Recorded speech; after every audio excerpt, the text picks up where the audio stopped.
सभी को जय मसीह की। कैसे हैं आप लोग? आशा करता हूँ कि परमेश्वर के अनुग्रह से आप लोग ठीक होंगे। आइए हम छोटी सी प्रार्थना। धन्यवाद स्वर्गीय पिता, आकाश और पृथ्वी के सृष्टिकर्ता पिता, मैं आपका धन्यवाद करते हैं आज के सुंदर समय के लिए। अभी जब हम आपके वचन से कुछ बातों को सीखेंगे पिता, आप हमारी अगुवाई कीजिएगा समझने में। प्रभु जी आप हमारी सहायता कीजिएगा। प्रभु जी जितने लोग प्रभु जी इस वीडियो को सुनते हैं पिता, उन सबको प्रभु जी मैं आपके हाथों में सौंपता, सबके संग और साथ हो लीजिएगा। धन्यवाद के साथ मांगते हैं छोटी सी प्रार्थना प्रभु यीशु मसीह के नाम से, आमीन। हालेलुया।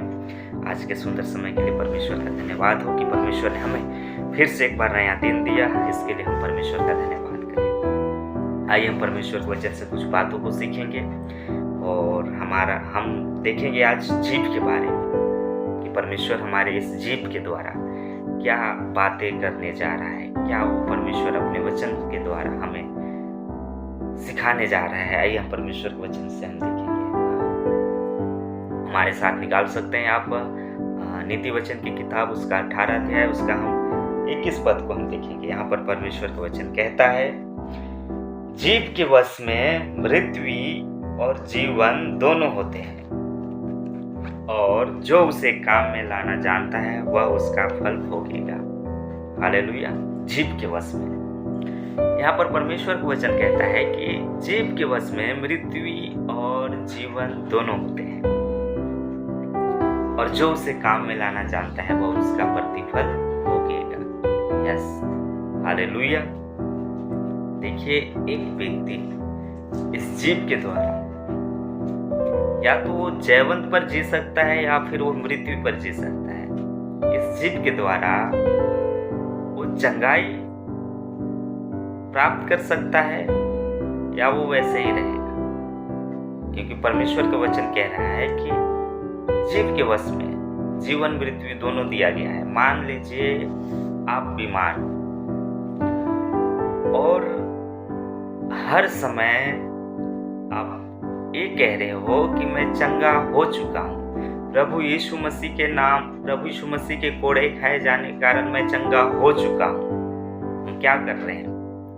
हम जीवन को बोल रहे हैं कि सचमुच प्रभु यीशु मसीह ने हमारे लिए कोड़े खाए कि हम सुरक्षित रहे, हम चंगे रहे।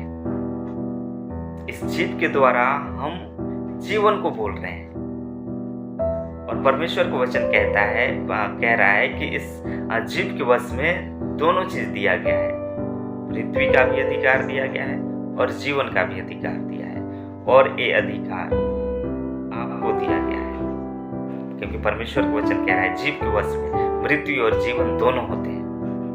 तो काम उस जीभ को काम में लाना वो हमें परमेश्वर ने दिया है। जीभ को नियंत्रण करना बहुत ही बड़ी मुश्किल है, लेकिन अगर हम इस जीभ को कंट्रोल करने के लिए परमेश्वर से प्रार्थना करेंगे, पवित्र आत्मा से मदद करेंगे कि पवित्र आत्मा आप हमारी मदद कीजिए कि हम अपने जीभ को परमेश्वर के हाथ में सौंपें। पिता, आप इस जीभ को कंट्रोल कीजिए। तो मैं विश्वास करता हूँ कि परमेश्वर आपकी मदद करेंगे और इस जीभ को आप जीवन के लिए इस्तेमाल कर पाएंगे। तो इस छोटी सी वचन के द्वारा आप सबको परमेश्वर आशीष दे। हमें जीभ को सही तरीके से इस्तेमाल करना चाहिए। हम इस जीभ के द्वारा हम एक दूसरे की बुराइयां भी करते हैं, इस जीभ के द्वारा हम किसी को गालियां भी देते हैं, लेकिन परमेश्वर का वचन कहता है ऐसा नहीं होना चाहिए, क्योंकि परमेश्वर ने हमें, जब हम ऐसे करते हैं तो हम मृत्यु को बोलते हैं, मृत्यु के लिए हम बोलते हैं। तो हमें इन सब बातों को छोड़कर हमें परमेश्वर के वचन के अनुसार अपना जीवन जीने की आवश्यकता है। तो सचमुच अगर हम जीभ के द्वारा जो कुछ भी हम बोलेंगे वो हमारे लिए परमेश्वर कर देंगे। तो इस छोटी सी वचन के द्वारा आप सबको आशीष दे। हम अपने अपने जीवों को परमेश्वर की महिमा के लिए हम इस्तेमाल कर सकते हैं, क्योंकि एक जगह परमेश्वर का वचन कहता है कि मैंने अपनी प्रजा को इसलिए बनाया कि वो मेरी महिमा करे, लेकिन प्रजा कुछ और ही कर रही है। तो हमें परमेश्वर की महिमा करने की आवश्यकता है, परमेश्वर की स्तुति करने की आवश्यकता है, परमेश्वर की भजन गाने की आवश्यकता है।